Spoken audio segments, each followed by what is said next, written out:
በጣም ደነገጥኩ።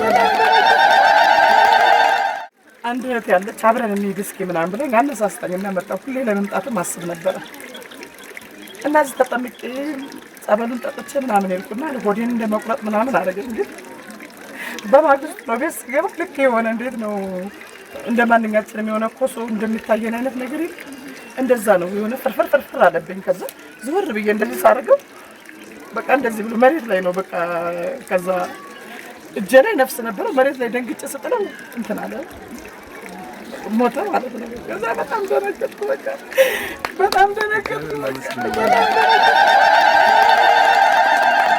እኔ የመጣሁት ለሌላ ነገር ነው።